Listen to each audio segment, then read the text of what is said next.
So I'm here with mom. We just got finished doing a yoga session. Yay, mom. Yay. Chi Young. We did our Chi Young yoga session, and we were having a conversation, and we were both like, wait a minute, we need to be we need to be recording this. So we decided to continue the conversation, and I'm gonna let mom ask the question that you asked me, and we just gonna talk. We'll see how long it goes. I got 12%. I'm plugged up, but my iPad be betraying me. Go ahead. Yeah, I just had been meaning for quite a while to just ask about this journey that you're on with yoga, and if you felt that it was going to be beneficial to your mental well-being. And the second part of that is, how did you come to know that? You know, so I just had that question in the back of my mind, and we talk about everything, and I just never had asked the question, even though it was just sitting, had been sitting for quite a while. So I said, well, since we were talking, I said, let me ask this question, get it in. Yeah. And I mean, I'm so glad you asked me that, because as you know, like literally that's my whole purpose. So to answer the first part, has it been like beneficial to my mental well-being? Yeah, you know, um, because as you know, or I don't know if you remember or not, when I started the practice of yoga, um, when I went to yoga teacher training, I had just stopped. I've been off medication. I had been off of my medication. I could not take it because of the side effects that I was having with the tardive dyskinesia, my uncontrollable tongue movement. So I had to stop. And one of the things that I was really worried about, because I was still teaching at the time, was how I was gonna maintain, like if I could maintain, you know, medication free. And it had been probably, um, let's see, I started the yoga teacher training. It was in the summer, and it had been it had been a coming up on a year. It had almost been a year with me being off of the medication, but I was always concerned about, a relapse of some time.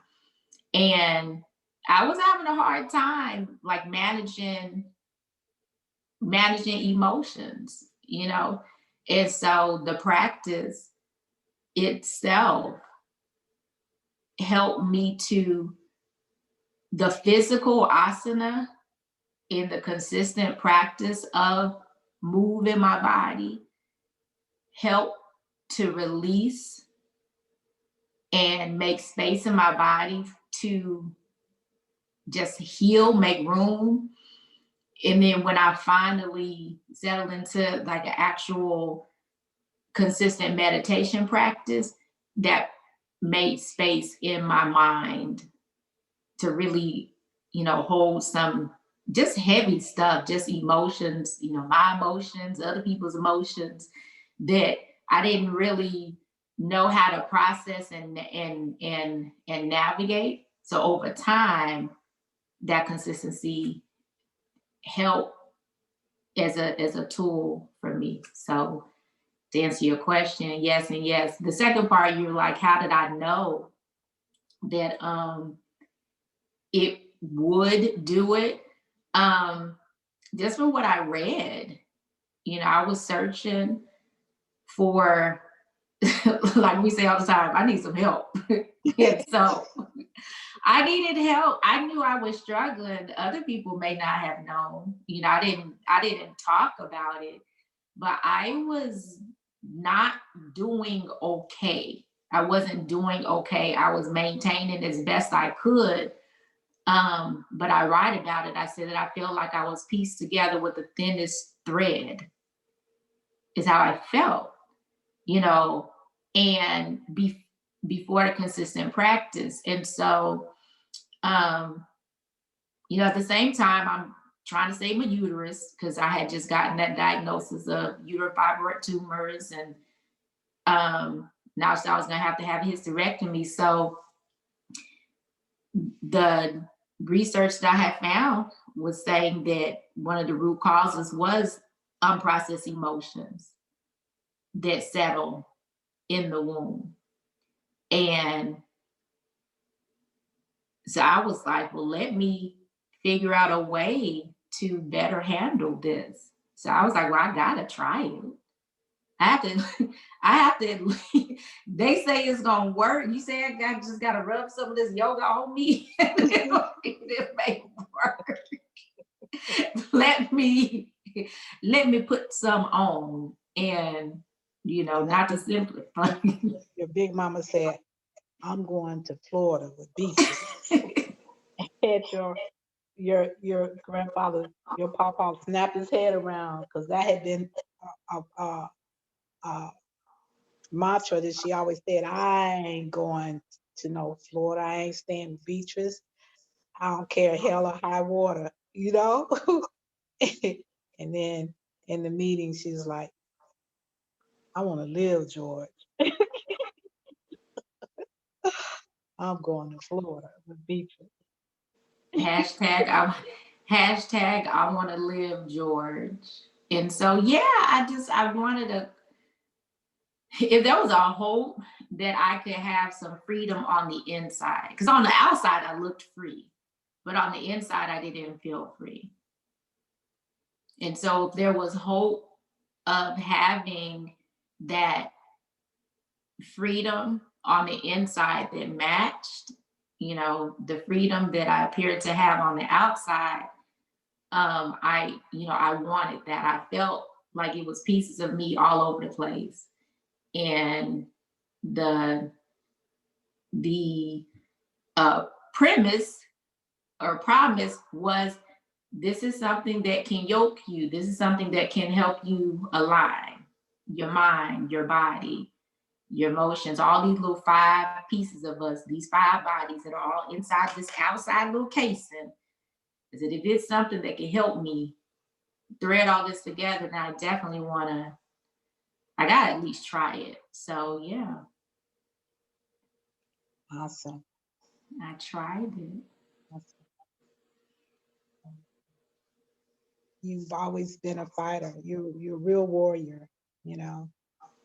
And when I go out and try to talk to people, encourage people, with dealing with different things, that's one of the reasons why I can be so positive because I can point to you, you know, as someone that, doesn't just settle, you know, doesn't just accept what people may put on her or the circumstances she may find herself in. You always realize that there's a choice, and that's what you gravitate to. You gravitate to doing something because you really believe that you deserve a quality of life that is good, you know. And so that's what you lean into, you know. And I can just really be uplifted when I think about you, you know. Um, that's how you go for it. Go for the goal, you know. You don't you don't take no for an answer. And being a warrior for yourself, you're a warrior for other people, you know. You come to the Mhm. aid. So Thank you, Mom. yeah. She get it from her mama. No, I thank you for for saying that.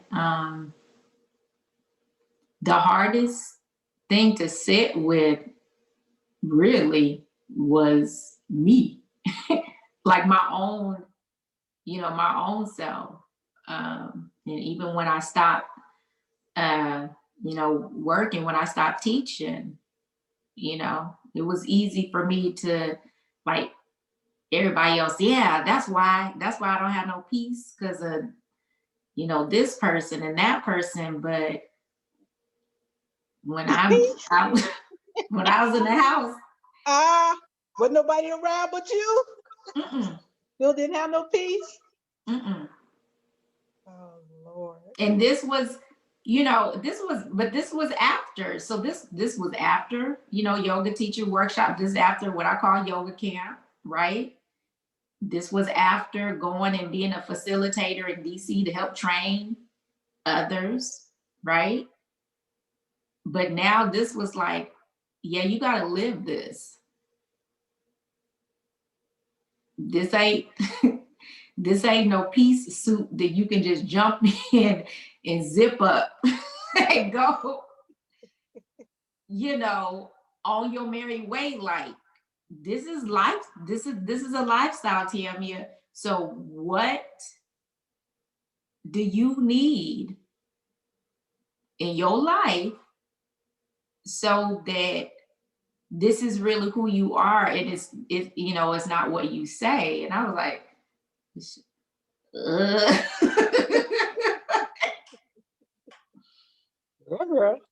so no, but it became the practice. Have you sat today? Have you sat on your yoga mat? Have you, sat in meditation before you're, trying to lead somebody else?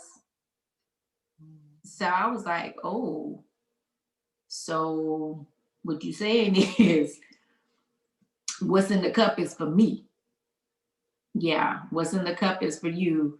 As Auntie Yanla says, what's in the cup is for you. What flows out of the cup is for other people.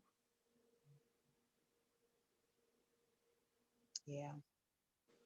And that just brings to mind the fact that, even in asking that question, I somewhat already had the answers, because I could see how everything is manifesting, within you, you know, and it's shining outward, you know, to me, to David, to Shelley, your inner circle.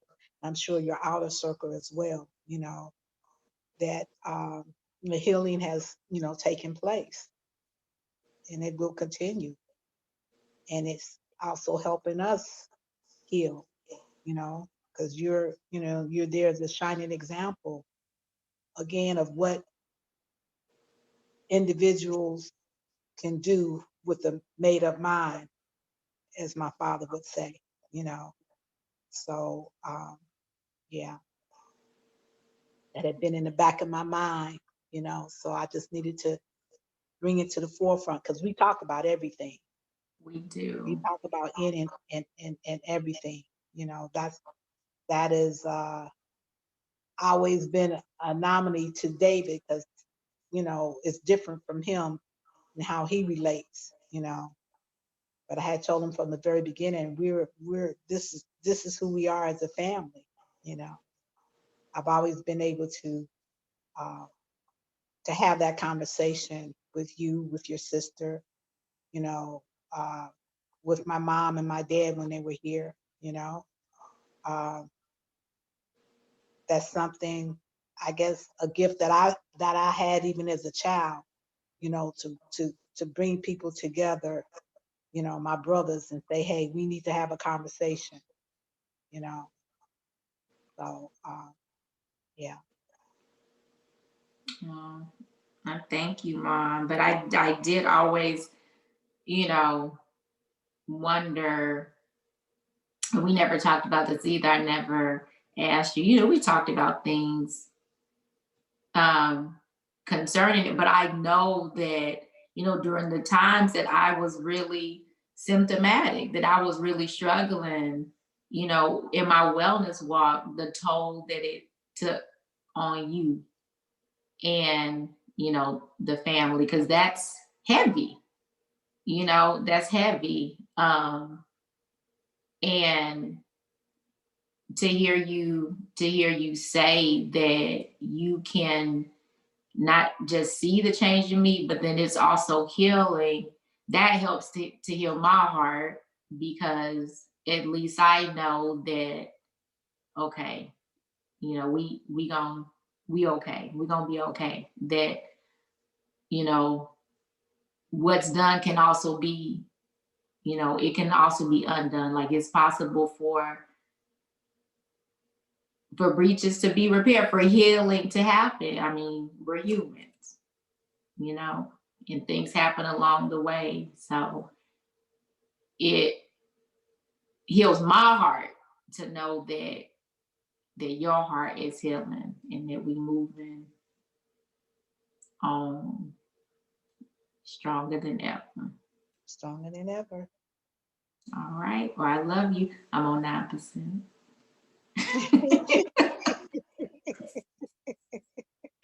Even though it's plugged up, I told you this iPad just won't always let me be great.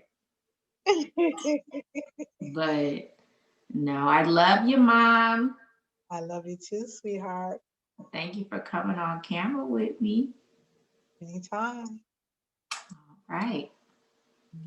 And may you be well. Thank you. May you be well also. My warrior one.